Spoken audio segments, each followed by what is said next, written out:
ladies and gentlemen, and welcome to another episode of Let's Play Warframe. I am your host with the most, as always, Francois878, and today we are going to talk about Update 15.6 that landed 12.11.14. Introduces a lot of stuff. A pretty reasonable update for being a not point 0 or 0.5 update, in my most humble opinion.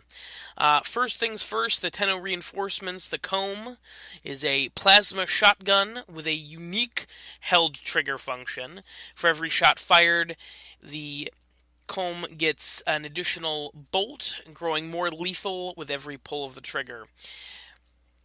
I don't know a whole lot about this shotgun yet. I did not want to buy it with Platinum, and I also didn't want to grind out the Argon Crystal for it. Unfortunately, from what I've seen on the forums, it's not stellar. It takes a lot of ammunition to run it properly, but what are you going to do? There's no love for shotguns in Warframe, basically.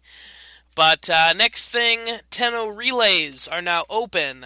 The Tenno hubs, or Tenno relays, were available to founders and to individuals of a certain mastery rank, and also Prime Access supporters for the last couple of weeks, since 15.5 actually.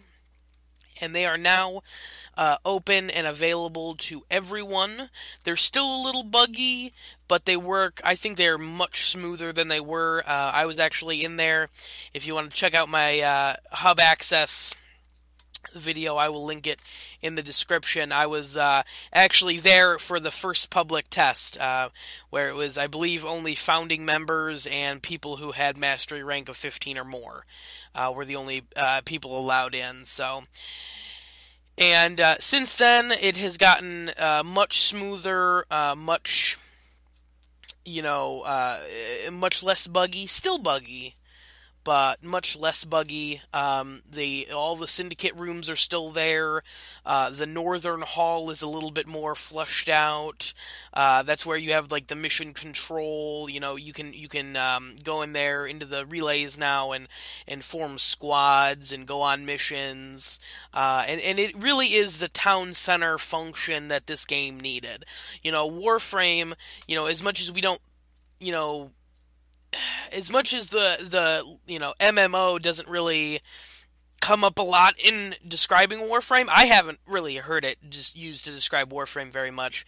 But Warframe is an MMO, and when it comes down to it, having a town center function like this is really important, and I think it's gonna make finding squads and recruiting people for specific missions a little bit easier and a little bit more fun.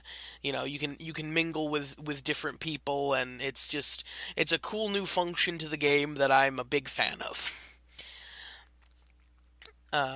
But moving on, another part of these relays are actually two parts: the Void Trader and Darvo's Market. Now, both of these, as far as I know, will be time sensitive. The Void Trader and Darvo will only be... The Void Trader will only be there every so often. Darvo is not available yet. He might be a more permanent resident, though. We don't know. Darvo's Market, who knows what's going to be there. I assume it's going to be just maybe, once a week or once every 2 weeks. There'll be a special deal at Darvo's Market where you can go and get a little bit, 25% off or 50% off, some bundle or some item, We'll see. But the Void Trader is something that people have been really, have been really wanting for a long time. They've been really waiting to get their teeth into it. But I think that a lot of people are not really... It's not exactly what people thought. Basically, you trade in your old Prime components for Orkin coins, ducats.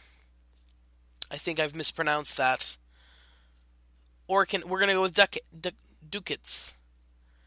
Orkin currency that only the Void Trader uses, and then you use that currency to buy unique mods, weapons, and cosmetic items. Some of these items will be tradable with other Tenno. Now, what I'm hoping for the Void Trader is that he has all of the Syndicate mods. I'm really, really hoping that that's the case. Because right now, the way the syndicates work is you have Steel Meridian, you've got Cephalon Suda, and you've got, I can't remember the names of the three that I'm not associated with, Arbiters of Hexus, and then you have New Loka, and you have the Red Veil, and you have the Parent Sequence. And they all have, the different Warframe mods, but you can't... I figured that all of the Warframe mods you could get from all three of the allied syndicates. I figured, they wouldn't screw you over and only make some mods available, for one group, but they do. There are some Warframes who don't overlap, who are exclusively in one alliance of syndicates and not in the other. And so what I'm really hoping, is that the Void Trader has, not even, I guess it doesn't even have to be all the Warframe mods, just the Warframe ability augment mods that don't, that aren't in both halves, that aren't in both syndicates. That would be cool. And I'm sure, weapons, there'll hopefully be some cool weapons in there, some cool prime weapons, and some cosmetic items. I can't wait for cosmetic items. I am a sucker for a cosmetic item. But those are the two big expansions to the relays that are unique.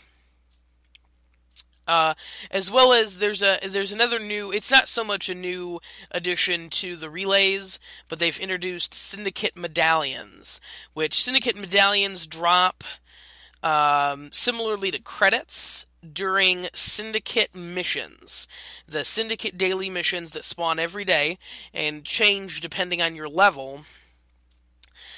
These drop in those daily quests, and you can then trade them in to a representative of that appropriate syndicate for reputation or standing in that syndicate. And I believe there's 3 levels, and the first one gives you 200 standing, the second one gives you 500 standing, and the third level gives you 5,000 standing, which is pretty decent. And it depends. So if you're level 1, you're going to get the first level of medallions. If you're level 3, you're going to get the second level of medallions. And if you're level 5 in the syndicate, you'll get the third level of medallions. Now, these medallions do not count towards your daily maximum. So if you're level 5, you can gain these medallions and they not, take away from your daily max, which is really nice. The issue is that at the time of this recording, the medallions aren't really working, so they're not dropping. So I might put a little annotation here somewhere, saying, hey, they're fixed, because we don't know how they're going to drop. We don't know if they're just going to drop willy-nilly in missions, or if they're going to exclusively drop, like, once you complete one daily quest, you get one medallion, so that way, if you do, let's say you're at level 5, you get 3 of the 5,000, 3 of the 5,000 medallions, so you get an extra 15k standing. That would be pretty reasonable. If you did a syndicate mission and they were just dropping like currency, could you imagine how insane that would be? I mean, you'd get 200, you could get 100,000 standing in one mission, which would be awesome, but that would cause the entire market to just explode, basically. But speaking of syndicates, All new Warframe mod augments. Warframe ability augment mods. All new. Every Warframe has one. I'm not going to list every one because it's a respectable list. So go look it up. It's it's all over the forums and all over Reddit. But lots of good ones. Some of them are less so. Disappointed with their choice for Banshee's ability again, but what are you gonna do? I'm hopeful. I'm hopeful at this point now that we've seen. Now that we've seen that they are doing more than one. I'm not sure if they're going to do all four ability, so all four Warframe abilities have an augment mod, or what. Because I can kind of see like a plus and a minus to both of these because some Warframe abilities just don't need a mod. They're good as is. Granted, the Loki mod is augment to his disarm, which is absolutely disgusting. As if Loki's disarm needed to be any better as it was. Goodness. Moving on, though, another part of 15.6 was the new Corpus hijacking mission on Europa. Now, if you guys remember, there was a Grenier hijacking mission in an event way back, I believe in Update 13, and then I believe they've introduced it to Ceres, I think, as a regular game type. I honestly, I haven't played in Ceres in so long, I can't even remember. But they've introduced Corpus hijacking, which you guard a little rover, well, a big rover, actually. And it's the same concept. It drains your shields. You have to stand by it. It'll drain your shields to move, and you have to escort it to the start. And it's an interesting game type. I like it. It's fun and you have to plan accordingly. And characters with high shields are kind of more valuable than characters like Valkyr. But it's not bad. It's not the most creative new game mode, but that's okay. An additional edition. Perfect, Ben. Only professionalism here on Francois 878 is the addition of Polychrome, which is the new dojo paint. These are something that they've been teasing for a while. You can now change the color of your dojo rooms, and unfortunately, they seem to take quite a bit of research. You have to research all the different paints in, I believe, the Tenno research room, and you have to gather materials, then they just drop from enemies that you kill, and it's a decent